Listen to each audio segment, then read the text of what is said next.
বান্দার জন্য একমাত্র দয়াময়, রহমতময়, দয়াবান, মেহেরবান একজন। তিনি কে? মুহূর্তের মধ্যে বান্দাকে শীতল করে দিতে পারে। তিনি কে? মুহূর্তের মধ্যে গজব দিয়ে দুনিয়া শেষ করে দিতে পারে। তিনি কে? বান্দার উপরে সর্বদা রহমত নাজিল করে। তিনি কে? আল্লাহ। এই জন্য আমার আল্লাহর নাম হলো রব্বুল আলামিন। আমার আল্লাহ পাকের নাম যেমন রব্বুল আলামিন, ঠিক তেমনি ভাবে তার বন্ধুর নাম রেখেছেন রহমাতুল লিল আলামিন। কোরআনে আল্লাহ সুবহানাহু তাআলা বলেন, ওয়ামা আরসালনাকা ইল্লা রাহমাতাল লিল আলামিন। আবার নিজের নামের ব্যাপারে বলতেছে আর রহমান আল্লামাল কুরআন। দেখেন আল্লাহ সুবহানাহু তাআলা একমাত্র নিজের নামের ব্যাপারে রহমান, রহিম, দয়ালু শব্দটা ব্যবহার করেছেন। আবার তার পেয়ারা হাবিব, তার পেয়ারা বন্ধু, আখিরি নবী, সাইয়্যিদুল মুরসালিন, খাতামুন নবিয়্যিন, নবী কুলের সম্রাট, দু জাহানের বাদশা নবীর নামেও রহমাতাল লিল আলামিন লকব আছে না নাই? আমার আল্লাহ যেমন উদার, বান্দার প্রতি অগণিত রহমতের ভান্ডার, ঠিক তেমনি ভাবে তার হাবিবকেও বান্দার জন্য রহমত করে, রহমতের ভান্ডার করে দুনিয়ায় পাঠিয়েছেন। সুবহানাল্লাহ। আল্লাহ পাকে কেমন রহমান, কেমন রহিম, আল্লাহ পাকের কেমন দয়া। আসুন ওই দিকে যদি আমরা আলোচনা করি। শুরুতেই ছোট্ট একটি ঘটনা দিয়ে আমি আলোচনা শুরু করব। আমরা অনেকেই একজন জলিল কদর পয়গাম্বর, অনেক পরিচিত একজন নবী, যার নাম আমরা শুনেছি হযরতে মুসা আলাইহিস সালাতু ওয়াস সালাম। নাম শুনেছি না আমরা? হযরতে মুসা আলাইহিস সালাতু ওয়াস সালাম, যার লকব হচ্ছে কালিমুল্লাহ, যিনি আল্লাহর সঙ্গে কথা বলতেন। আল্লাহর সঙ্গে কথা বলতে গিয়ে এক পর্যায়ে জানতে চায়, আল্লাহ আমি তোমার কাছে জানতে চাই, আমার এই বর্তমান সময়ে দুনিয়ার মধ্যে সবচাইতে বেশি কঠিন পাপী, অপরাধী, নিকৃষ্ট ব্যক্তি, পাপিষ্ট ব্যক্তিটা কে? তাকে আমি একটু দেখতে চাই। তাকে আমি একটু দেখতে চাই যে কোন ব্যক্তিটা সবচাইতে বেশি পাপী, যে পাপ করতে করতে এখন আর তার জীবনে পাপের আর কোনো অভাব নাই, পাপের গোডাউন তার জীবনে। এমন মানুষ আমাদের মাঝে আছে না নাই? কম না বেশি? আমরা নিজেদের বেলায় চিন্তা করি না যে আমার জীবনে অসংখ্য অগণিত পাপের গোডাউন, আমার অবস্থা হবে কি? মুসা আলাইহিস সালাতু ওয়াস সালাম আল্লাহর দরবারে ফরিয়াদ, মাওলা কোন ব্যক্তিটা পাপিষ্ট, কোন ব্যক্তিটা সবচাইতে বেশি পাপী, তাকে আমি একটু দেখতে চাই। আল্লাহ সুবহানাহু তাআলা মুসা আলাইহিস সালাতু ওয়াস সালামকে জানায়া দিলেন, ও মুসা, এই কিছুক্ষণের মধ্যে তোমার সামনে দিয়া যেই লোকটা বন জঙ্গলের মধ্যে প্রবেশ করবে, ওই লোকটা হলো বর্তমান সময়ে সবচাইতে বড় পাপী। নাউজুবিল্লাহ। এই কথা শোনার পরে আগ্রহ বাড়ছে না কমছে? আরো বাড়ছে। মুসা আলাইহিস সালাতু ওয়াস সালাম অধীর আগ্রহে বসে আছে, কোন লোকটা পাপী, কোন লোকটা সবচাইতে পাপিষ্ট।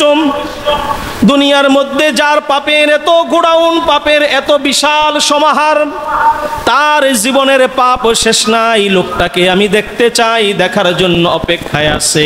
কিছুক্ষণ পরে দেখে একজন ব্যক্তি ছোট্ট একটা নাবালেক শিশু নিয়া ওই জঙ্গলের দিকে হেঁটে যায়। মুসা নবীর বুঝতে বাকি রইল না, এই লোকটাই হলো সবচেয়ে পাপিষ্ট ব্যক্তি। নাউজুবিল্লাহ। কিছুক্ষণ পরে আল্লাহর দরবারে আবার ফরিয়াদ জানাই, কারণ ভিতরে কৌতূহল বেড়ে গেছে। আল্লাহ, তুমি যে সবচাইতে বড় পাপিষ্ট ব্যক্তিটারে তুমি দেখাইলা, অমার করে ওই লোকটাই আবার জঙ্গল থেকে বের হয়ে আসছে। আল্লাহ বলে দিয়েছেন যে এই লোকটা জঙ্গল থেকে বের হয়ে যাবে, ওই লোকটাই হলো সবচাইতে দামি, সবচাইতে আমার কাছের, সবচাইতে বড় আমার প্রিয় ব্যক্তি। সুবহানাল্লাহ।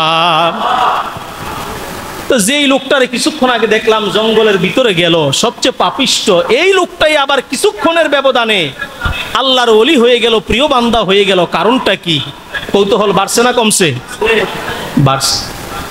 মুসা আলাইহিস সালাতু ওয়াস সালাম সিজদায় পড়ে গেলেন, ও আমার রব, হে আমার মালিক, তোমার দরবারে ফরিয়াদ আমি জানতে চাই, কি আজব লীলা খেলা তুমি আমাকে দেখাইলা।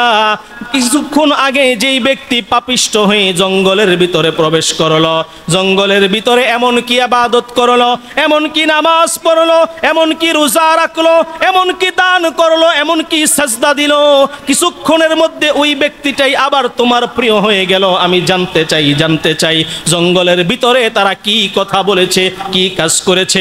ওগো আল্লাহ, তুমি আমাকে জানাইবা। সুবহানাল্লাহ। আমার আল্লাহ ডাক দিয়ে বলে, মুসা শোনো, জঙ্গলের ভিতরে যখন ছোট্ট শিশুটাকে নিয়ে এই পাপিষ্ট ব্যক্তিটা জঙ্গলের ভিতরে প্রবেশ করেছে, ওই ছোট্ট শিশুটা হলো তার সন্তান বাবাকে ডাক দিয়া বলে, ও বাবা, আমরা যে এত বড় জঙ্গলের মধ্যে আছি, এই জঙ্গলটা মনে হয় অনেক বড়, জঙ্গলটা অনেক বড়।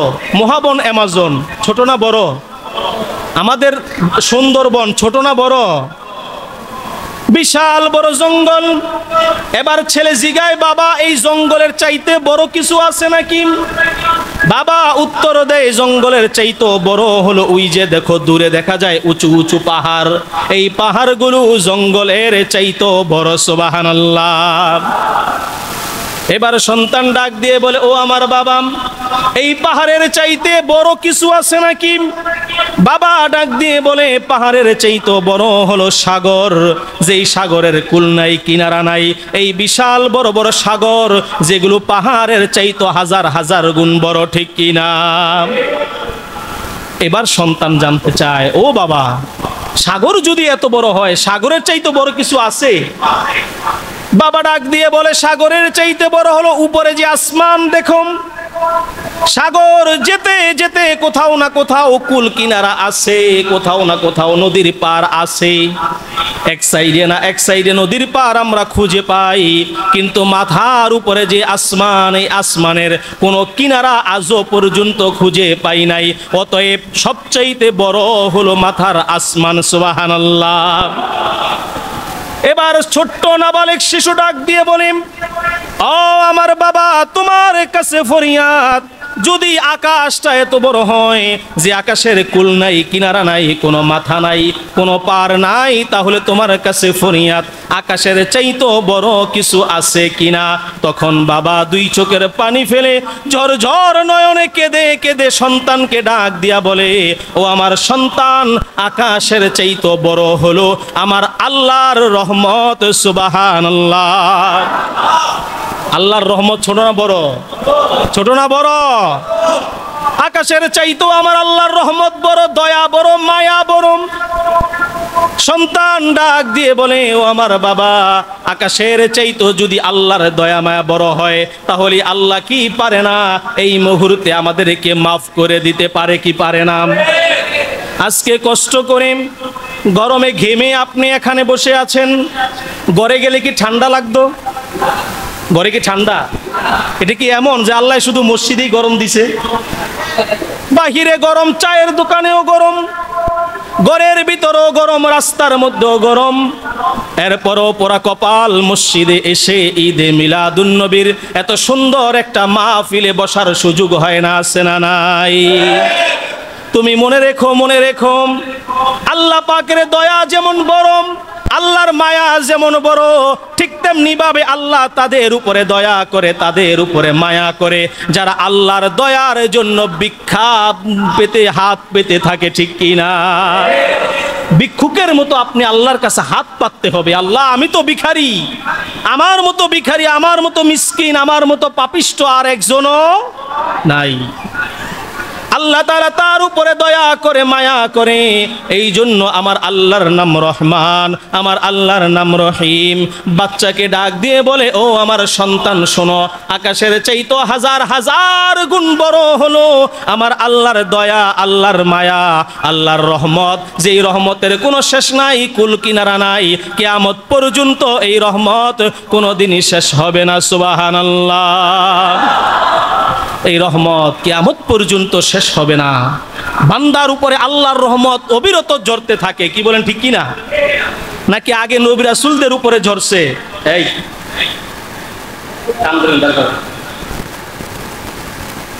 আগে নবী রাসূলদের উপরে ঝরছে, নবী রাসূলদের উপর রহমত নাজিল হয়েছে, সাহাবাদের উপর রহমত নাজিল হয়েছে, এখন আর রহমত নাই এমন কিছু? সাহাবীদের জমানায়, রাসূলদের জমানায় যে আল্লাহ ছিল ওই আল্লাহ এখনো আছে না নাই? ওই আল্লাহর দয়া এখনো আছে না নাই? ওই আল্লাহর দয়া আমরা চাই কি চাই না? আল্লাহ তাআলা কবুল করুক, সকলে বলে আমিন। তো নিজের নামের ক্ষেত্রে আল্লাহ সুবহানাহু তাআলা যেমন শব্দ ব্যবহার করলেন রহমান, রহিম, আবার বন্ধুর নামের ক্ষেত্রে আল্লাহ সুবহানাহু তাআলা কি শব্দটা ব্যবহার করলেন ওই দিকে যদি আমরা লক্ষ্য করি তাহলে আমরা দেখতে পাই সূরাতুত তাওবার একেবারে শেষের দিকে, সূরা তাওবার একেবারে শেষের দিকে আল্লাহ সুবহানাহু তাআলা সূরাতুত তাওবার 128 নং আয়াতের মধ্যে একেবারে শেষ দিকে আমাদেরকে জানায়া দেয়, লাকাদ জাআকুম রাসূলুম মিন আনফুসিকুম, আমি তোমাদের মধ্য থেকে তোমাদের কাছে একজন রাসূল পাঠিয়েছি। সুবহানাল্লাহ। কি পাঠাইছি? কি পাঠাইছি?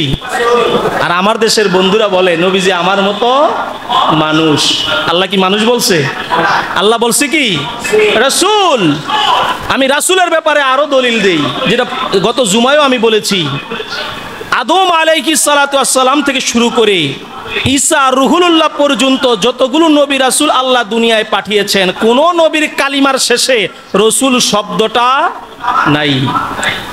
আমরা যদি আদম নবীর কালিমা শুনি, আদম নবীর কালিমা হলো আদম লা ইলাহা ইল্লাল্লাহ, আদম সফিউল্লাহ। আমরা যদি ইব্রাহিম নবীর কালিমা শুনি, লা ইলাহা ইল্লাল্লাহ, ইব্রাহিম খলিলুল্লাহ। আমরা যদি মুসা নবীর কালিমা শুনি, লা ইলাহা ইল্লাল্লাহ, মুসা কালিমুল্লাহ।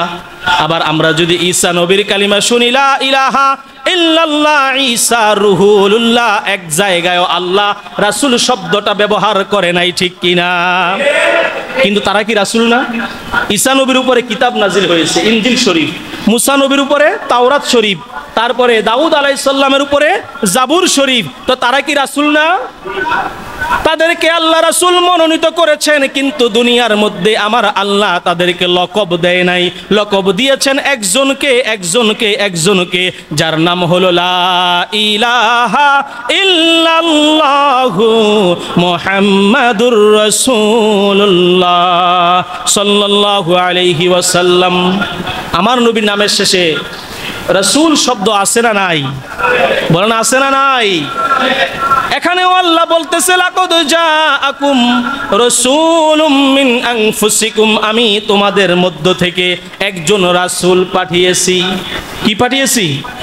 রাসূল পাঠিয়েছি। সাধারণ কোনো লোক নাম, সাধারণ কোন নবী না, সাধারণ কোন পয়গম্বর না। যিনি রহিম, যার মতো দয়াবান, যার মতো দয়ালু এই পৃথিবীর বুকে আর কেউ নাই, ঠিক কিনা? আমরা যদি আল্লাহ পাকের 99টা নাম পড়ি তখন আমরা পাই কি রউফ এবং রহিম। কার নাম বলেন? রউফ এবং রহিম। বিসমিল্লাহির রহমানির রহিম, এই রউফ রহিম এই নামগুলো কার? আল্লাহর। কিন্তু এখানে আল্লাহ সূরা তাওবার 128 নং আয়াতটা আপনি খুলে দেখেন, এখানে আল্লাহ রউফ এবং রহিম নামটা উৎসর্গ করে দিয়েছে আমার রাসূলের ক্ষেত্রে। সুবহানাল্লাহ।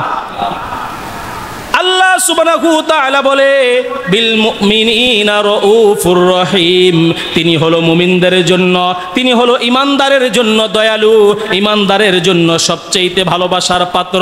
তার মতো ভালোবাসা, তার মতো দয়া এই পৃথিবীর মধ্যে আর কারো নাই। এই জন্য আমি আল্লাহর টাইটেল রউফ এবং রহিম আমার বন্ধুর নামে দিয়ে দিলাম। সুবহানাল্লাহ।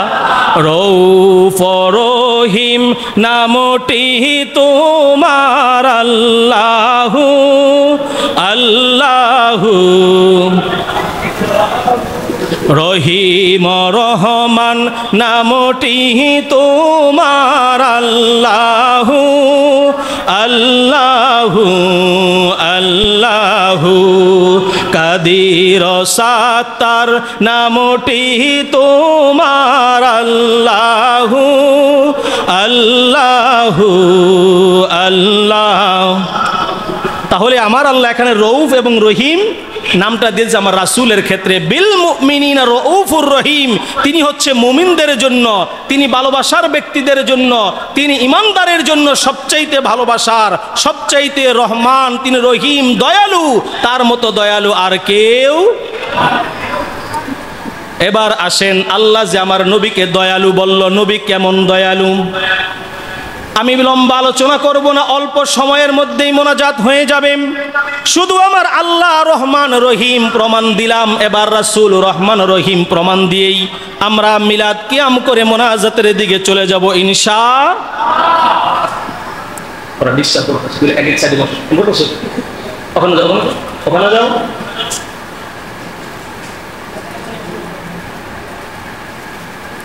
এখানে আল্লাহ সুবহানাহু তাআলা যে রউফ এবং রহিম বলেছেন, এই রউফ এবং রহিম বলে আল্লাহর হাবিবের দয়া, আল্লাহর হাবিবের ভালোবাসার প্রকাশ করেছেন যে পৃথিবীর মধ্যে আমার পরে তোমাকে যদি ভালোবাসার মতো কেউ থাকে, তোমাকে মোহাব্বত করার কেউ থাকে, তোমার বিপদের সঙ্গী যদি কেউ থাকে, তিনি একজন, তিনি হলো আমার নবী। ঠিক কিনা?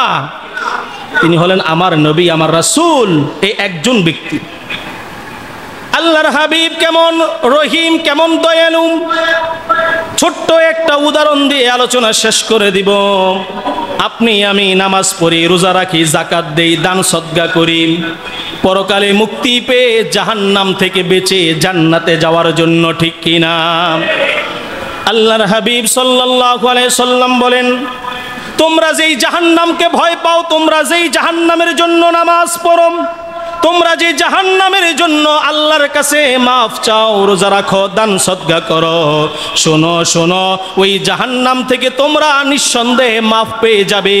তোমাদের জন্য জাহান্নাম হারাম হয়ে যাবে যখন তোমরা আমি রাসূলকে স্বপ্ন যোগে দেখবা। সুবহানাল্লাহ। রাসূলকে স্বপ্ন যোগে দেখতে চাই কি চাই না? বলেন, চাই কি চাই না? নারায়ে তাকবীর, নারায়ে রিসালাত, আহলে সুন্নাত ওয়াল জামাত, ঈদে মিলাদুন নবী। রাসূলকে যদি আপনি স্বপ্ন যোগে একটিবার দেখেন, একটিবার যদি দেখতে পারেন, আপনার জন্য জাহান্নামের আগুন হারাম করে দিবে কে? আল্লাহ। আল্লাহর হাবিব বলেন, তোমার নামাজ, তোমার ইবাদত বন্দেগী, তোমার রোজা, তোমার দান সদকা সব কিছু জাহান্নামের জন্য। কিন্তু বান্দা শোনো শোনো শোনো, যদি একটিবার আমি রাসূলকে স্বপ্ন যোগে দেখতে পারো, তোমাকে আমি ঘোষণা করে দিলাম, আমি রাসূলের চেহারা মুবারক তুমি দেখতে দেরি, জাহান্নামের আগুনটা তোমার জন্য হারাম হতে দেরি হবে না। সুবহানাল্লাহ। ও আমার উম্মত শোনো, তুমি যখন দুনিয়ার মধ্যে এত কঠিন কঠিন সময় পার করে আল্লাহর কাছে মাফ চাও না, আল্লাহর কাছে ক্ষমা চাও না, নাফরমানি করো, জুলুমবাজি করো, অন্যায় করো, বিচার করো, তারপরও আল্লাহর কাছে ক্ষমা চাও না, কিন্তু আমি নবী রওজাতুল মুবারকের মধ্যে তোমার জন্য আল্লাহর কাছে ক্ষমা চাই। সুবহানাল্লাহ। এই জন্য আমার নবীর একটা টাইটেল হলো, নবী হলো হায়াতুন নবী। বলেন, কি নবী? আমার নবী হায়াতুন নবী না মরা নবী? আজকে আমাদের দেশের মধ্যে এক ধরনের খবিশের দল প্রচার করে যে নবীজি মরে পচে গলে শেষ হয়ে গেছে। বলেন নাউজুবিল্লাহ। আল্লাহর হাবিব বলেন, আমি হলাম হায়াতুন নবী, এটা আমার একটা লকব। আমি আমার রওজা মুবারকে উম্মতের মায়ায় কান্দি, উম্মতের জন্য কান্দি। জন্মের পরে সেজদায় পড়ে রব্বি হাবলি উম্মতি, আমি ঘেরা গুহার মধ্যে গিয়াও রব্বি হাবলি উম্মতি, আমি খানায় কাবার মধ্যে গিয়াও রব্বি হাবলি উম্মতি, আমি আল্লাহ পাকের মেরাজে গিয়াও রব্বি হাবলি উম্মতি। সুবহানাল্লাহ। আল্লাহু আকবার। ইয়া রাসূলুল্লাহ, জিন্দাবাদ জিন্দাবাদ। আল্লাহু আকবার। হুশিয়ার, সাবধান। আলহামদুলিল্লাহ। আল্লাহর হাবিব মেরাজের মধ্যে গিয়েও, মেরাজ একটা স্পেশাল, এটার কাউকে দেওয়া হয়েছে? কাউকে দেওয়া হয়েছে? কোরআনে আল্লাহ তাআলা মেরাজ সম্পর্কে আমাদেরকে জানায়া দিলেন, সুবহানাল্লাযী আসরা বিআবদিহি লাইলাম মিনাল মাসজিদিল হারামি ইলাল মাসজিদিল আকসাল্লাযী বারাকনা হাওলাহু লিনুরিয়াহু মিন আয়াতিনা। এখানে আমার আল্লাহ মেরাজের অনেক বর্ণনা দিয়েছেন, সেই দিকে যাব না। মেরাজ একমাত্র আমার রাসূলের জন্য স্পেশাল, আর কারো জন্য হয় নাই, কারো জন্য হয় নাই। এমন স্পেশাল উপহার পাওয়ার পরেও আমার রাসূল মেরাজের মধ্যে গিয়া উম্মতদেরকে বলে নাই, ঠিক কিনা? আর সেই উম্মতরা রাসূলকে বলে বসে আছে। সেই উম্মতরা রাসূলের শানের মাহফিল, রাসূলের প্রেমের মাহফিল, রাসূলের ভালোবাসার মাহফিল, সেই মাহফিলে আসার মতো সুযোগ ক্ষমতা আল্লাহ আমাদেরকে দেয় নাই, নিজেদেরকে ঘাপটি মেরে বসায় রাখছে। আল্লাহর হাবিব সাল্লাল্লাহু আলাইহি ওয়াসাল্লাম আমাদেরকে মেরাজের মধ্যে গিয়েও যেমন বলে নাই, ঠিক তেমনি ভাবে সর্বশেষ আল্লাহর হাবিবের রওজাতুল মদিনা, রওজা মুবারকের মধ্যে শুয়ে হায়াতুন নবী, জিন্দা নবী, কামলিওয়ালা নবী এখনো কান্দে উম্মতের মায়ায়। একমাত্র উম্মতকে কিভাবে নাজাত দিয়া জান্নাতের মধ্যে নেওয়া যায়, ঠিক কিনা? ওই নবীকে যদি জীবনে একবার দেখতে পারি, জাহান্নামের আগুন হারাম হয়ে যাবে। এই জন্য নবীজিকে স্বপ্নে যোগে দেখতে হলে আল্লাহর হাবিব বলেছেন, তোমাকে 5 ওয়াক্ত নামাজ, হালাল ইবাদত, হালাল খাবার তোমাকে খেতে হবে, হালাল ভাবে চলতে হবে। এর পাশাপাশি সর্বদা জবানের মধ্যে দুরূদ শরীফ চালু করতে হবে। সুবহানাল্লাহ। দুরূদ শরীফের আমল চালু করতে হবে যদি নবীজিকে স্বপ্নে দেখতে চাই। দুরূদ শরীফের আমল। আজকে আমার যুবক ভাইয়েরা দুরূদ শরীফের আমল নাই, কানের মধ্যে ইয়ারফোন লাগায়া পিছন দিয়া পাসাওয়ার দেখ বের করে দাঁড়ায়া দাঁড়ায়া গান শোনে আর পা ঝুলায়, আছে না নাই? গান শোনে আর পা ঝুলায়। এখন তো ভাইরাল যুগ, টিকটক, ফেসবুক, ইউটিউব, যত সোশ্যাল মিডিয়া বলেন, সব জায়গায় গানের ছড়াছড়ি, অশ্লীলতার ছড়াছড়ি আপনি না চাইতেই পেয়ে যাবেন। এগুলো আমার যুবক ভাইরা শোনে আর নিজের মধ্যে মজা নেয়, আনন্দ নেয়। কিন্তু একটিবার তুমি চিন্তা করো না, তোমার মতো কত যুবক রাস্তাঘাটে অ্যাক্সিডেন্ট হয়ে দুনিয়া থেকে বিদায় নেয় কি নেয় না? তোমার মতো কত বৃদ্ধ বিছানার মধ্যে রাত্রে শুইছে, সকালে আর ওঠে নাই, এই ঘুম তার পরকালের ঘুম হয়ে গেছে, কি বলেন ঠিক কিনা? তোমার মতো কত ছোট্ট ছোট্ট বাচ্চারা দুনিয়া থেকে বিদায় নিয়ে চলে গেছে। একদিন তুমিও চলে যাব, আমিও চলে যাব, কেউ থাকবো না, দুনিয়া থাকার জায়গা না। অতএব দুনিয়ার মধ্যে থেকে যেন আল্লাহর হাবিবের চেহারা মুবারক দেখে জাহান্নামের আগুনটাকে হারাম করায় যেন মরতে পারি, আল্লাহ কবুল করে বলে আমিন। জাহান্নামের আগুন হারাম করানোর জন্য নবীজির চেহারা মুবারক দেখা, আর চেহারা দেখার জন্য শর্ত হলো দুরূদ শরীফ বেশি বেশি করে পাঠ করা। দুরূদ শরীফ আমরা পারি কি পারি না? দুরূদ শরীফ বেশি বেশি করে পাঠ করা। আল্লাহর হাবিব বলেন, দুরূদ শরীফ বেশি বেশি করে পাঠ করলে তোমার সঙ্গে আমার মোহাব্বত হবে, ভালোবাসা হবে। জগতের মধ্যে দেখবেন যে যাকে বেশি মোহাব্বত করে তার নাম জপতে জপতে গলা ভেঙে ফেলে, ঠিক কিনা?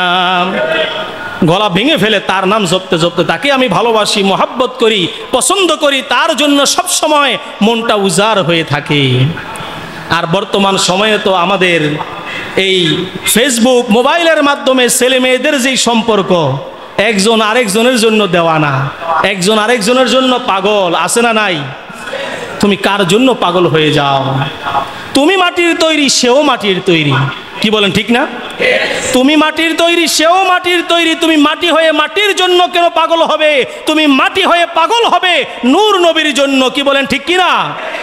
যেই নূর নবী তোমাকে আলো দেখায়া দুনিয়ার মধ্যে তোমার সম্মান ইজ্জত বাড়ায়া তোমাকে আল্লাহর জান্নাত পর্যন্ত পৌঁছায় দেওয়ার ক্ষমতা রাখে, যেই নূর নবীর পায়ের তলে আল্লাহ হাউজে কাউসার রেখেছে, যার ব্যাপারে আল্লাহ তাআলা ঘোষণা করে দিয়েছেন, ইন্না আতাইনাকাল কাউসার, নিশ্চয়ই আমি আপনাকে হাউজে কাউসারের মালিক বানিয়ে দিয়েছি। সুবহানাল্লাহ। তো সেই নবীর সঙ্গে তুমি ভালোবাসা করো, সেই নবীর সঙ্গে তুমি মোহাব্বত করো, সেই নবীর সঙ্গে কানেকশন লাগাও, তাহলে তোমার এহকাল পরকাল উন্নত হয়ে যাবে, সুন্দর হয়ে যাবে, কি বলেন ঠিক কিনা? আল্লাহ রব্বুল আলামিনের দরবারে সর্বদা দোয়া করব, আল্লাহ আপনার দরবারে ফরিয়াদ, আপনার দরবারে আকুল আবেদন, মেহেরবান মাবুদ মাওলা নবী যুগে স্বপ্ন যুগে আমাদের না দেখাইয়া মরণ দিয়েন না, বলি আমিন। তো আমরা যেন বেশি বেশি করে নবীজির দুরূদ পড়তে পারি। এই দুরূদ পড়লে আরেকটি লাভ হলো, আল্লাহর হাবিব বলেন, যখন কোনো ব্যক্তি আমার উপরে একবার দুরূদ পাঠ করে, কয়বার? আপনি সবচাইতে ছোট একটা দুরূদ সাল্লাল্লাহু আলাইহি ওয়াসাল্লাম, এই দুরূদটা পাঠ করলেন মাত্র একবার। আল্লাহর হাবিব বলেন, একবার দুরূদ তুমি পাঠ করলা, আল্লাহ সুবহানাহু তাআলা তোমার আমল নামা থেকে 10টি গুনাহ মাফ 10 বার বুলন্দ করে দেয়, সুবহানাল্লাহ। আর এই দুরূদটাকে ফেরেশতারা নবীজির রওজা মুবারকে নিয়ে যায়। ও মায়ের নবী, কামলিওয়ালা নবী, দয়াল নবী, আপনার একদল আশেকেরা, আপনার একদল পাগলেরা, আপনার একদল পাগলগুলো মসজিদের মধ্যে, গাউসুল আজম মসজিদের মধ্যে বসে বসে আপনার গুণগান গায়, আপনার গুণগান গায়, আপনার প্রশংসা করে, আপনার নামে দুরূদ পাঠায়া দিছে।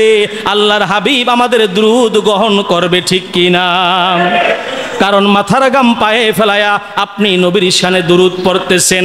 আজকের সময়টা ইচ্ছা করলে খারাপ জায়গায় ব্যয় করতে পারতেন, টিভি সিনেমায় ব্যয় করতে পারতেন, বন্ধু বান্ধবের সঙ্গে ব্যয় করতে পারতেন, আপনি আড্ডা মেরে গল্প গুজব করে ব্যয় করতে পারতেন।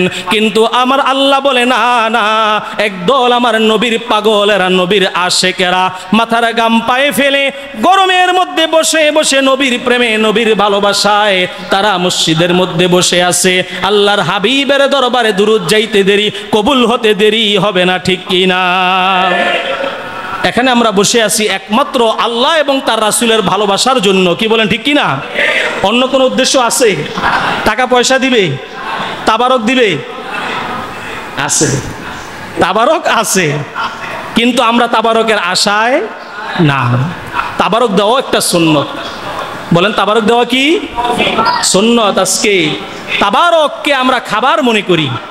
মাঝখান দিয়ে 1 মিনিটে কথাটা বলে ফেলি, তাবারককে আমরা কি মনে করি? খাবার মনে করি।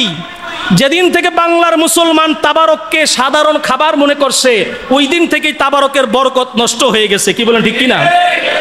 আর আগে মুমূর্ষু রোগীকে নিয়ে এই তাবারক খাওয়াতো। মুরব্বী যারা আছেন গ্রাম এলাকায় মিলাদ হলে আগে তো দিত বাতেসা, সুপার বিস্কুট, সল্টেজ বিস্কুট, কি বলেন, ঠিক না?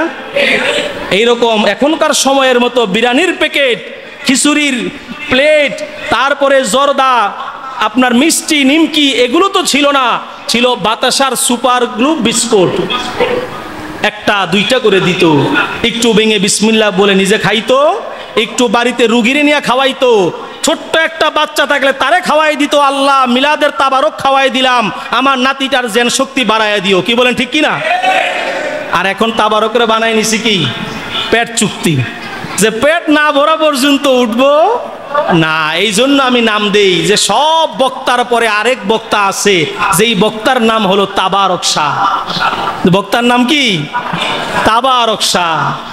খবরদার, তাবারকটাকে আপনি সাধারণ মনে করবেন না। এটা একটা মিলাদ মাহফিলের তাবারক, একটা ধর্মীয় অনুষ্ঠান, পবিত্র অনুষ্ঠানের তাবারক। এইটা আপনি বিসমিল্লাহ বলে নিজে খান, সন্তানাদিদেরকে খাওয়ান, আল্লাহর দরবারে দোয়া করেন, আল্লাহ এখানে চোখের পানি জর্জর করে ফেলে মানুষ কান্না করে দোয়া করেছে, কার দোয়া কবুল হয়ে গেছে মাবুদ জানি না, তোমার দরবারে ফরিয়াদ, আল্লাহ তুমি আজকে যে তাবারকটা এনেছি, এই তাবারকের উসিলায় তুমি আমাদের জীবনের গুনাহ মাফ করে আমাদের ঘরের মধ্যে, আমাদের পরিবারের মধ্যে, নিজেদের মধ্যে রহমত নাজিল করো, বলে আমিন।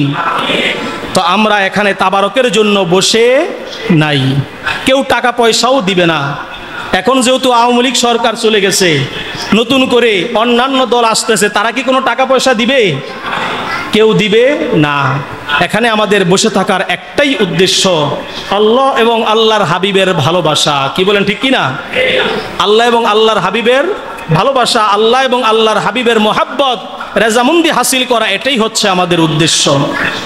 সম্মানিত হাজিরিন, এটাই যদি আমাদের উদ্দেশ্য হয়, আজকের মাহফিল থেকে আপনি আমি শিক্ষা গ্রহণ করি, ওয়াদাবদ্ধ করি যে আজকের থেকে কমসে কম আমি সারা দিনে কমপক্ষে 10 বার করে হলেও আমার নবীর শানে দুরূদ পাঠ করব। পারবো তো ইনশাল্লাহ?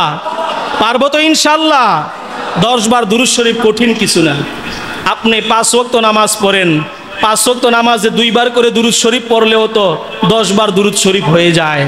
অথবা বসে সাল্লাল্লাহু আলাইহি ওয়াসাল্লাম আপনি পাঠ করলেন, আর মনের মধ্যে আল্লাহর হাবিবের ভালোবাসা মহাব্বত পয়দা করলেন। এই মহাব্বতের প্রতিদান দান করবে কে?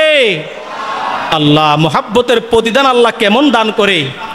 ছোট্ট একটা ঘটনা বলি। এই যে আমরা যেই জায়গাটার মধ্যে বসছি, এই জায়গাটার নাম যদিও গাউসুল আজম মসজিদ, কিন্তু এখন এইটার নাম জান্নাতের বাগান। কোনো সন্দেহ আছে? সন্দেহ আছে? আল্লাহর হাবিব বলেন, যেই জায়গায় কোরআন হাদিসের আলোচনা হয়, যেই জায়গার মধ্যে ধর্মীয় আলোচনা হয়, তোমরা মনে রেখো ওই জায়গাটা হলো জান্নাতের বাগান। তোমরা যখন জান্নাতের পাশ দিয়ে যাবে, জান্নাতের বাগানে কিছুক্ষণ অবস্থান করিও। সুবহানাল্লাহ। সাহাবীরা বলে, ইয়া রাসূলুল্লাহ, তাহলে জান্নাতের ফল কি? বাগান থাকলে ফল আছে না নাই? আপনি যদি বলেন যে হুজুর এটা আমার লেচুর বাগান, আমের বাগান, তাহলে তো আমি লেচুর সিজনে গিয়ে বলবো, ভাই আপনার লেচুর বাগানে লেচু কই? ঠিক না? সাহাবীরা প্রশ্ন করে, ইয়া রাসূলুল্লাহ, ধর্মীয় আলোচনার জায়গা যদি জান্নাতের বাগান হয়ে যায়, তাহলে জান্নাতটা কোথায়, ফল কোথায়?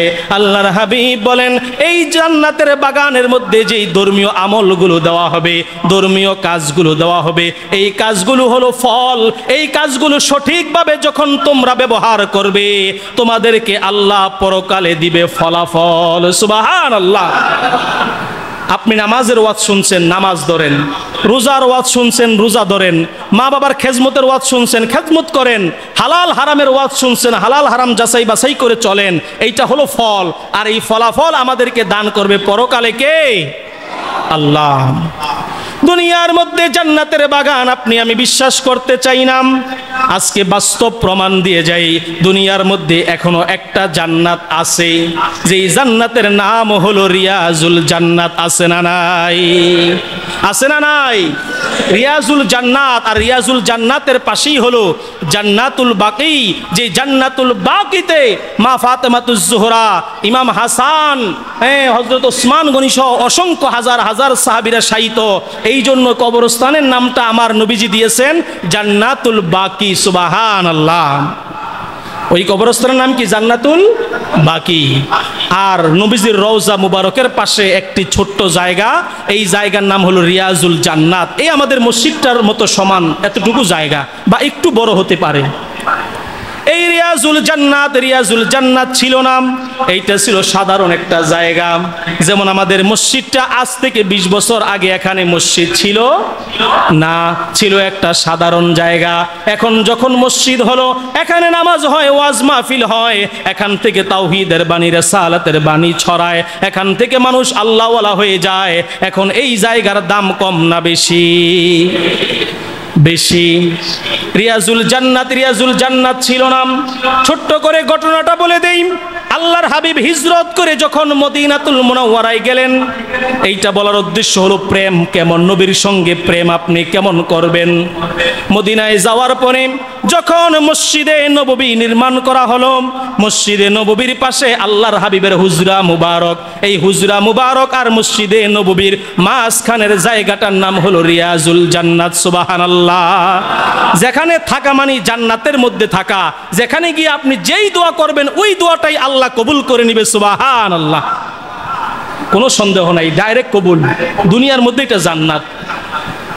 আল্লাহর হাবিব হিজরত করে মদিনায় গেলেন। মদিনার মুনাওয়ারার মধ্যে বসবাস করতে করতে মসজিদ বানালেন, নিজের ঘর বানালেন। হুজরা শরীফ আর মসজিদের মাঝখানের জায়গাটা খালি পড়ে আছে। এই জায়গাটা হলে মসজিদটা একটু বড় হয়, মুসল্লিদের নামাজের সুবিধা হয়। এই জন্য আল্লাহর হাবিব জায়গার মালিকের কাছে জায়গাটা বিক্রি করার জন্য বললেন, তুমি যদি কম দামে বিক্রি করো অথবা জায়গাটা দান করে দাও, আল্লাহর কাছে আমি তোমার জন্য জান্নাতে 2টা বালাখানা চাইব। সুবহানাল্লাহ। কয়টা বালাখানা? 2টা। মানে 2টা জান্নাত আমি তোমার জন্য চাইব। আপনাকে যদি কেউ বলে যে এই কাজটা যদি করো তোমারকে আমি জান্নাত আল্লাহর কাছ থেকে কিনে দিব, তাহলে আমরা করতে রাজি আছি না নাই? যারে কোন কি জান্নাত দিয়ে দিবে। কিন্তু আমার নবী ছাড়া দুনিয়ার মধ্যে জান্নাত বিক্রি করার ক্ষমতা আর কারো আছে? বলেন, আর কারো আছে? এই যে আমার পূর্বে চমৎকার করে সুললিত কণ্ঠে আজকে আমাদের প্রধান বক্তা সাহেব হযরতুল আল্লামা আলহাজ হযরত মাওলানা আমজাদ হুসাইন আল কাদরি সাহেব চমৎকার করে একটা উদাহরণ দিয়েছেন যে সমস্ত নবী রাসূলদের দুনিয়ায় আসার জন্য সত্যায়িত করা লাগে, ওই সত্যায়িত হলো আমার রাসূল। সুবহানাল্লাহ। এই জন্য দুনিয়ার মধ্যে জান্নাত বিক্রি করার ক্ষমতা একমাত্র আমার নবীজির। আর কারো আছে? কে? খাজা বাবার নাই? ল্যাংটা বাবার নাই? আমাদের দেশে জান্নাত বিক্রি হয় কি হয় না? বাবার দরবারে যদি একটা মোষ দিতে পারো, গরু দিতে পারো, উট দিতে পারো, তোমার জন্য 8টা জান্নাত খোলা। বলেন নাউজুবিল্লাহ। আছে না নাই? বাবার পায়ে গিয়ে সেজদায় পড়ে কান্দে, বাবা তোমার কাছে সন্তান চাই, ছেলে চাই, মেয়ে চাই। কত বড় শিরকি! ইন্নাশ শিরকা লাযুলমুন আযীম। আল্লাহ বলেছেন বান্দা আমার জায়গায় তুমি দুনিয়ার যাই কাউকে স্থান দিবে, এটাই শিরক হয়ে যাবে। খবরদার, খবরদার বান্দাই শিরক হলো সবচাইতে বড় জুলুম। আজকে দুনিয়ার মধ্যে ল্যাংটা বাবা, খেতা বাবা, কত উদ্ভট উদ্ভট নাম দিয়া আল্লাহর ওলিদেরকে আমরা আজকে প্রশ্নের মুখে ফেলে দিচ্ছি। সত্যিকার অর্থে যার আল্লাহর ওলি শাহজালাল, শাহপরান, ইয়ামিনী, 300 আউলিয়া সহ চিটাগাংয়ের জমিনে, ফরিদপুরের জমিনে, বরিশালের জমিনে যত আল্লাহর ওলিরা শুয়ে আছে, আমরা আজকে ওই বন্ডদেরকে দোলাই করতে গিয়া আল্লাহর ওলিদের মাজারেও আঘাত করে আছে না নাই?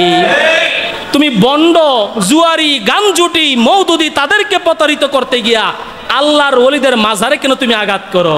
তার মানে তোমার কাজ ভালো কিন্তু উদ্দেশ্য খারাপ। তুমি যদি মাজারকে পবিত্র করার জন্য কাজ করতে, তাহলে তুমি আল্লাহর ওলিদের মাজারের মধ্যে একটা আঘাতও করতে না। খবরদার, খবরদার আল্লাহর ওলিদের সঙ্গে বেয়াদবি করবেন না, তাদের মাজারে গিয়ে বেয়াদবি করবেন না। মাজার জিয়ারত করবেন, একবার সূরাতুল ফাতিহা, 3 বার সূরা ইখলাস পাঠ করে আল্লাহর দরবারে দোয়া করবেন, আল্লাহ শাহজালাল, শাহপরান তাদের যে ইমানি বল, ইমানি শক্তি, এই ইমানি শক্তি আপনি আমাদেরকেও দান করেন বলি আমিন। আর এর বাহিরে যত ল্যাংটা বাবা, উলঙ্গ বাবা, জন্মদিনের পোশাক পরুন না বাবা, এগুলোকে বয়কট করার দরকার আছে না নাই? যেই বাবার কাছে গিয়া ছেলে চায়, মেয়ে চায়, তাকে বয়কট করার দরকার আছে না নাই? যেই বাবার কাছে গরু যায়, খাসি যায়, মান্নত যায়, যেই বাবার পায়ে গিয়া সেজদা করে, যেই বাবার মাজারে সেজদা করে, মাজার দোয়া পানি খায়, যেই বাবার কাছে গিয়া নিজের ভালো মন্দ তকদির নির্বাচন করে, ওই বাবাকে বয়কট করার দরকার। দরজা নক দিছে, দরজা খুলছে, কে তুমি? আমি হচ্ছি ওসমান গনি, আমি হলাম ওসমান গনি। কি চাও? তোমার কাছে জায়গা কিনতে চাই, ওই জায়গা আমার নবী ওই জায়গার দিকে নজর দিয়েছেন, নবীর নজর মুবারক পড়েছে, নবীজি জায়গা চেয়েছে, ওই জায়গাটা আমি কিনতে চাই, কত হলে তুমি বিক্রি করবা? বলেন তো এই অফার যদি কেউ দেয়, 30 টাকাটা হবে 300 টাকা, ঠিক না? 30 টাকাটা হবে 300 টাকা। জায়গার মালিক বলে এই তো সুযোগ পাইছি। আরে কপাল পোড়া, তুমি 30 টাকার জায়গা 300 টাকা বিক্রি করতে পারলা, কিন্তু 2টা জান্নাত এর বিনিময়ে হারায় গেলা, ওই দিকে তোমার আফসোস হয় না? ওসমান গনি ডাক দিয়ে বলেন, 300 বুঝি না, 400 বুঝি না, 500 বুঝি না, নগদ টাকাগুলো নিয়ে নাও, এই যেন স্বর্ণ মুদ্রা তোমাকে দিয়ে দিলাম, খাতার মধ্যে স্বাক্ষর করো, নাম লেখো, আর তুমি সিগনেচার দিয়ে দাও, এই জায়গাটা আমার নবীর জন্য তুমি দলিল করে দিয়েছো। সুবহানাল্লাহ। একটা দরুদিয়া নবীর রওজা মুবারকে গিয়া, নবীর হুজরা মুবারকের মধ্যে গিয়া আমার নবীকে ডাক দিয়ে বলে, ওগো নবী, প্রাণের নবী, মায়ার নবী, আজকে দুপুরবেলা আপনি কোনো ওয়াদা দিচ্ছেন নাকি? দেখছেন সাহাবীরা কত চালাক, যে নবী আজকে দুপুরে কোনো ওয়াদা দিছেন? নবীজি বলে, হ্যাঁ একটা ওয়াদা দিছি। কি ওয়াদা? জায়গার মালিককে বলছি, জায়গাটা যদি তুমি বিক্রি করো কম দামে অথবা দান করে দাও, তোমাকে আল্লাহর কাছে 2টা জান্নাত তোমার জন্য আমি চাইবো। তা ওসমান গনি ডাক দিয়ে বলে, আপনি কি আপনার ওয়াদা এখনো বহাল আছেন? সুবহানাল্লাহ। আপনি কি আপনার ওয়াদা এখনো বহাল আছেন? আল্লাহর হাবিব বলেন, হ্যাঁ এখনো বহাল আছি। ওসমান গনির সাথে সাথে কাগজটা বের করে দিলাম, ওগো প্রাণের নবী, মায়ের নবী, কামলিওয়ালা নবী, আপনার কদমে কাগজটা রেখে দিলাম, আপনার কদমে কাগজটা রেখে দিলাম, আপনি আল্লাহর কাছে দোয়া করেন, আল্লাহ যেন আমার গুনাহ মাফ করে আমি ওসমান গনিকে 2টা জান্নাতের মালিক বানায়া দেয়। সুবহানাল্লাহ। দোয়া করতে দেরি, কবুল হতে দেরি হয় নাই। কেমন কবুল হয়েছে দেখেন, এই আশ্চর্যজনক ঘটনা। শুধু কবুল না, কেমন কবুল! সাথে সাথে আমার আল্লাহ জিব্রাইলকে পাঠিয়ে দিল, জিব্রাইল যাও আমার বন্ধুকে গিয়া জানায় দাও, আমার নবীকে গিয়া জানায় দাও, উসমান গনি জান্নাতের মধ্যে 2টা বালাখানা চাইছে। জান্নাতে 2টা বালাখানা উসমান গনির জন্য আছে আছে আছে। তবে আজকে উসমান গনি ভালোবাসা দেখায়া, প্রেম দেখায়া, আপনার প্রতি মহাব্বত দেখায়া যেই ভালোবাসার উদাহরণ দিল, আমি আল্লাহ কিয়ামত পর্যন্ত স্মৃতি হিসাবে উসমান গনির জায়গাটাকে জান্নাত নাম দিয়া দিলাম। সুবহানাল্লাহ। যে আল্লাহু আকবার, ইয়া রাসূলুল্লাহ, আল্লাহু আকবার। যেই জায়গাটার নাম হলো রিয়াজুল জান্নাত। আছে না নাই?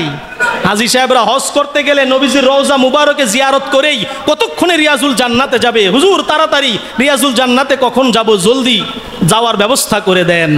পাগল হয়ে যায়, কারণ এইটা হলো একটা জান্নাত। আল্লাহর জান্নাতের মধ্যে এইটা একটা জান্নাত। অতএব উসমান গনি রাদিয়াল্লাহু তাআলা আনহু কেমন ভালোবাসা দেখাইলো, কেমন প্রেম দেখাইলো, ওই প্রেম কি আমরা রাসূলের শানে দেখাইতে পারি না? বলেন পারি কি পারি না? যদি ওই প্রেম দেখাতে পারি, যদি ওই ভালোবাসা দেখাতে পারি, ওই মহাব্বত নিয়ে নবীজির শানে দুরূদ পড়ে নবীজিকে ডাকতে পারি, তাহলে উম্মতের ডাকে নবীজি সাড়া দিবে কি দিবে না? দিবে কি দিবে না? অতএব নবীজিকে প্রাণ ভরে মন থেকে ভালোবেসে দুরূদ পাঠ করে করে ডাকতে হবে। ওগো নবী, দুনিয়ার জীবিত অবস্থায় আপনার দিদার চাই, অন্তত পক্ষে মৃত্যুর সময় যেন আপনার দিদার নসিব হয়ে কালিমা পড়তে পড়তে যেন দুনিয়া থেকে বিদায় হয়ে যায়। বলে আমিন। দয়াল নবী গো তুমি মরণ কালে দিও আমায় দেখা। বলি আমিন। বলেন, মনটা কি নরম করেন, কিছুক্ষণের মধ্যেই দোয়া হয়ে যাবে। নবীর প্রতি একটু ভালোবাসা তৈয়ার করেন, একটু মহাব্বত তৈয়ার করেন। দয়াল নবী গো তুমি মরণ কালে দিও আমায় দেখা, অন্ধকার কবরে তুমি না থাকিলে, অন্ধকার কবরে নবী তুমি না থাকিলে, কেমনে থাকিব আমি একা। দয়াল নবী গো তুমি মরণ কালে দিও আমায় দেখা, মায়ার নবী গো তুমি মরণ কালে দিও। তুমি যদি হওয়া আমারে বাড়াও তোমার, নিদান কালে থাকবো না রে ইয়া রাসূলুল্লাহ। যে নিদান কালে গোটা পৃথিবীর সমস্ত পানিগুলো মানুষের মুখের মধ্যে ঢেলে দিল, তৃষ্ণা শেষ হবে না। যেই নিদান কালে মানুষের চোখ মুখ উল্টে যাবে, যেই নিদান কালে মানুষের অবস্থা সবচাইতে বড় ভয়াবহ হয়ে যাবে, সেই নিদান কালে তোমার দিদার চাই ইয়া রাসূলুল্লাহ। মোহাব্বত নিয়ে রাসূলকে একবার ডাক দেন, ইয়া রাসূলুল্লাহ, ইয়া হাবিবাল্লাহ। তুমি যদি হওয়া আমারে বাড়াও তোমার, মরণ কালে থাকবো না রে ও গো নবী দয়াময়। যদি তোমার দয়া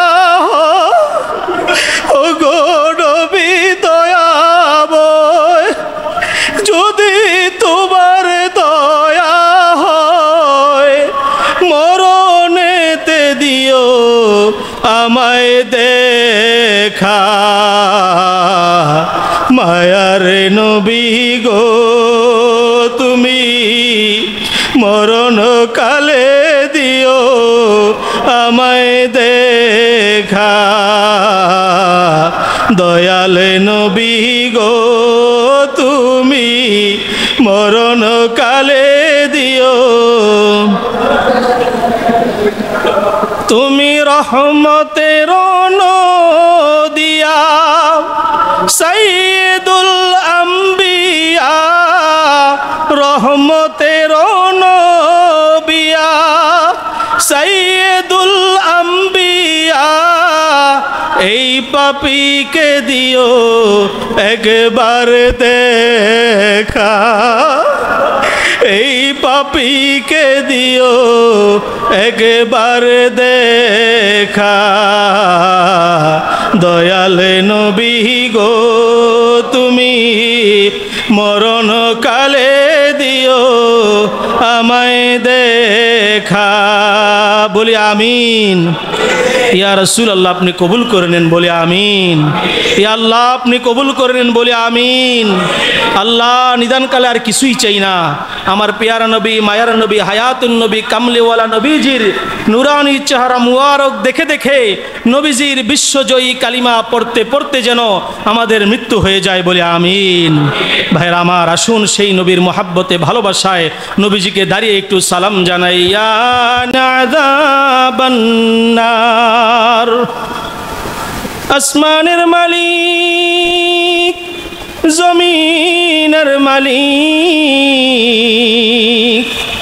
আমাদের হায়াতের মালিক মৌতের মালিক ওগো আল্লাহ আল্লাহ আজকে কুতুবপুর গাউসুল আজম জামে মসজিদে আপনার পেয়ারা হাবিবে নবীজির শানে মিলাদুন নবীর মাহফিলে আমরা কতিপয় গুনাহগার বান্দা সেই বিকাল থেকে আজকের গভীর রাত পর্যন্ত আলেম ওলামাদের আলোচনা শুনে কোরআন হাদিসের আলোচনা শুনে নবীর প্রেমের বয়ান শুনে আপনার সেই দরবারে হাত দুইখানা তুলে দিলাম মেহেরবানি করে কবুল আর মঞ্জুর করে নিন মাবুদ কবুল করে পেয়ারা নবী মায়ার নবী হায়াতুন নবীজির রওজা মুবারকে পৌঁছায়া দিন নবীজির প্রিয় আব্বা জান আম্মা জান সাহাবায়ে কেরাম তাবেঈন খুলাফায়ে রাশিদিন আহলে বাইত কারবালার প্রান্তরে পানি পানি করে যারা শাহাদাত বরণ করেছেন প্রত্যেকের আরোহা পাকে হাদিয়াটুকু পৌঁছায়া দিন বড় পীর আব্দুল কাদের জিলানী খাজা গরিবে নওয়াজ 360 আউলিয়া সহ যত আউলিয়া কেরাম পীর বুজুর্গ আমাদের পীর উস্তাদ যে যেখানে মাটির নিচে শায়িত প্রত্যেকের আরোহা পাকে হাদিয়াটুকু পৌঁছায়া দিন মাবুদ জানি না এখানে যারা হাত তুলেছে কার জানি জনম দুঃখী মা অন্ধকার কবরে জানি না রে আল্লাহ কার জানি আদরের বাবা অন্ধকার কবরে প্রাণের মা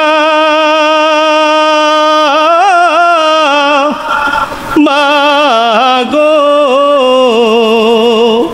কেমনে থাকো তুমি একলা কবরে প্রাণের বাবা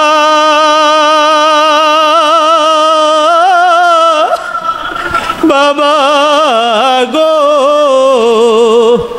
কেমনে ঘুমাও তুমি একলা কবরে যেই মা 10 মাস 10 দিন গর্ভে ধারণ করেছেন যেই বাবা মাথার গাম পায়ে ফেলে আমাদের বরণ পোষণের ব্যবস্থা করেছেন আজকে সেই মা বাবা অন্ধকার কবরে মাটির বিছানায় শুয়ে আছে রে আল্লাহ মেহেরবানি করে তাদের কবরে কবরে হাদিয়াটুকু পৌঁছায়া দিন আমাদের দাদা দাদি নানা নানি ভাই বোন আত্মীয় স্বজন পাড়া প্রতিবেশী যে যেখানে অন্ধকার কবরে প্রত্যেকের কবরে হাদিয়াটুকু পৌঁছায়া দিন মাবুদ প্রত্যেকের কবরগুলোকে জান্নাতের বাগান বানিয়ে দিন আল্লাহ তাআলা প্রত্যেকের কবরগুলোকে নবীজির রওজা মুবারকের সাথে যোগাযোগ করে দিন রব্বির হামহুমা